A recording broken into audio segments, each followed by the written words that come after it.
Assalamualaikum warahmatullahi wabarakatuh. Apa kabar anak-anak hebat? Jumpa lagi bersama Bu Resti. Kali ini dalam pembelajaran tematik kelas 5. Nah, sebelum kita memulai pembelajaran, jangan lupa berdoa dulu agar pembelajaran kita menjadi berkah. Baiklah, pembelajaran hari ini adalah tema 4, sehat itu penting. Pada subtema 1 pembelajaran 1 kali ini, Bu Resti akan berbagi informasi dari buku tematik terpadu kurikulum 2013 Kemendikbud.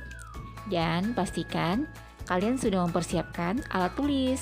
Adapun tujuan pembelajaran kita kali ini adalah siswa dapat menjelaskan organ peredaran darah manusia dan menjelaskan tentang pantun. Oke, simak sampai habis dan jangan lupa tekan tombol subscribe. Nah, anak-anak ibu, mari kita baca wacana berikut ini. Siti anak yang rajin dan disiplin. Siti selalu berangkat ke sekolah lebih awal. Jarak rumah Siti dan sekolah tidak terlalu jauh. Siti berangkat ke sekolah naik sepeda. Naik sepeda merupakan kegiatan olahraga. Siti mengayuh sepedanya dengan santai. Siti hanya membutuhkan waktu 20 menit untuk sampai ke sekolah. Siti sangat peduli dengan kesehatan tubuh. Bersepeda termasuk olahraga yang mendukung kebugaran dan dapat membantu melancarkan peredaran darah. Darah sangat penting peranannya bagi manusia. Peranan darah antara lain mengalirkan oksigen ke seluruh tubuh dan mengangkut karbon dioksida dari seluruh tubuh menuju paru-paru. Dalam tubuh manusia, darah mengalir melalui organ-organ peredaran darah. Apa sajakah organ peredaran darah manusia? Apa fungsi organ peredaran darah manusia? Oke, coba amati gambar berikut ini. Ini adalah alur peredaran darah manusia. Mengalirnya darah di dalam tubuh disebut sistem peredaran darah. Sistem peredaran darah dalam tubuh ada dua, yaitu peredaran darah kecil dan peredaran darah besar. Sistem peredaran darah kecil yaitu darah mengalir dari bilik kanan ke arteri pulmonalis, kemudian ke paru-paru, vena pulmonalis, dan serambi kiri. Sistem peredaran darah besar yaitu darah yang banyak mengandung oksigen mengalir dari bilik kiri, kemudian ke arteri besar, arteri, seluruh tubuh, vena, dan serambi kanan.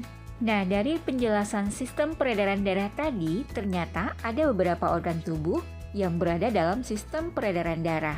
Apa saja? Coba kalian tuliskan di tabel berikut ini.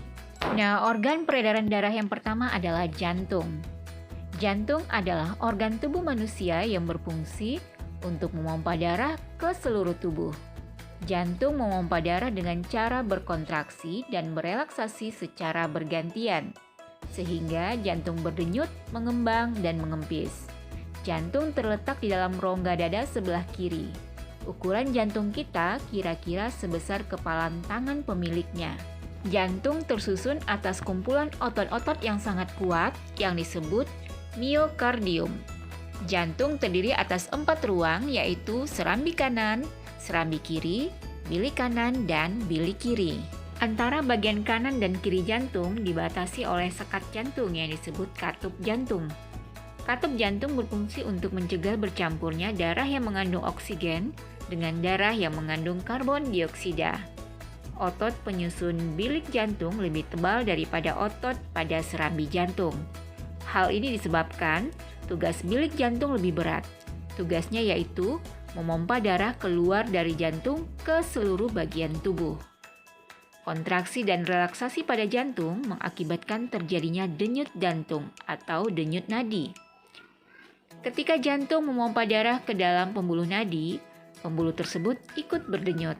Dengan demikian, melalui denyut nadi, kamu dapat mengetahui denyut jantung. Denyut nadi akan terasa jelas dengan menekan pembuluh nadi pada pergelangan tangan dan bagian leher di bawah telinga. Untuk dapat menghitung denyut nadi, ayo lakukan percobaan berikut. Coba kamu hitung denyut nadimu dengan langkah-langkah berikut.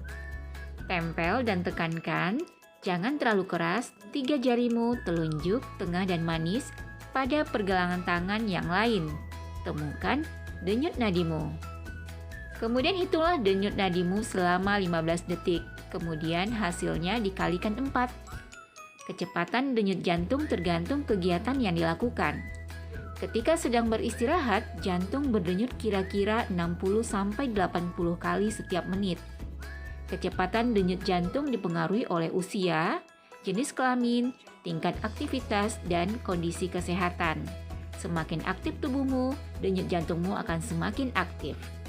Alat yang digunakan untuk mengukur kecepatan denyut jantung adalah elektrokardiograf. Organ peredaran darah yang kedua adalah pembuluh darah. Pembuluh darah merupakan saluran tempat mengalirnya darah dari jantung ke seluruh tubuh dan dari seluruh tubuh kembali ke jantung. Pembuluh darah terdiri atas dua jenis, yaitu pembuluh nadi dan pembuluh balik. Pembuluh nadi disebut arteri, pembuluh balik disebut vena. Pembuluh nadi atau arteri yaitu pembuluh yang membawa darah yang kaya akan oksigen keluar dari jantung ke seluruh tubuh. Pembuluh nadi yang paling besar disebut aorta. Pembuluh balik yaitu pembuluh darah yang membawa darah yang kaya akan karbon dioksida dari seluruh tubuh menuju jantung. Pembuluh nadi dan pembuluh balik bercabang-cabang. Ujung cabang pembuluh terkecil disebut pembuluh kapiler. Pembuluh kapiler sangat halus, berdinding tipis, dan berpori. Dalam pembuluh kapiler ini terjadi pertukaran dua zat, yaitu oksigen dan karbon dioksida. Panjang seluruh pembuluh darah manusia jika dihubungkan dari satu ujung ke ujung yang lain dapat mencapai sekitar 160.000 km. Wow! Nah, kalian telah mempelajari tentang pembuluh darah. Untuk lebih memahami, ayo lakukan kegiatan menulis berikut ini. Setelah memahami sistem peredaran darah manusia, kita kembali ke cerita Siti yang di awal tadi berangkat ke sekolah. Siti dan teman-teman pagi-pagi sekali sudah sampai di sekolah. Pada jam pertama, mereka belajar tentang peredaran darah manusia. Gambar tentang peredaran darah manusia telah mereka pahami. Mereka juga memahami cara kerja peredaran darah manusia. Mereka pun sadar betapa besarnya peranan organ peredaran darah bagi keberlangsungan hidup manusia. Tidak berlebihan jika mereka ingin lebih baik lagi menjaga dan merawatnya. Tiba-tiba Siti ingin mengungkapkan rasa syukur. Rasa syukur tersebut diungkapkan dengan sebuah pantun. Pantun yang dibuat Siti adalah sebagai berikut. Rambutku lebat, rambutku subur. Tidak dapat dipasang jepitan. Tubuhku sehat, kuucap syukur. Darah mengalir tanpa hambatan. Nah, teman-teman Siti sayang kepada Siti. Siti pandai berpantun. Karena melalui pantun, seseorang dapat mengungkapkan kata-kata hatinya. Seperti yang telah dilakukan Siti. Apakah pantun itu? Nah, kamu pasti ingin memahami tentang pantun. Silakan tulis, menurutmu apakah pantun itu? Dan Bu Resti akan membahasnya di pembelajaran berikutnya. Semoga bermanfaat. Assalamualaikum warahmatullahi wabarakatuh.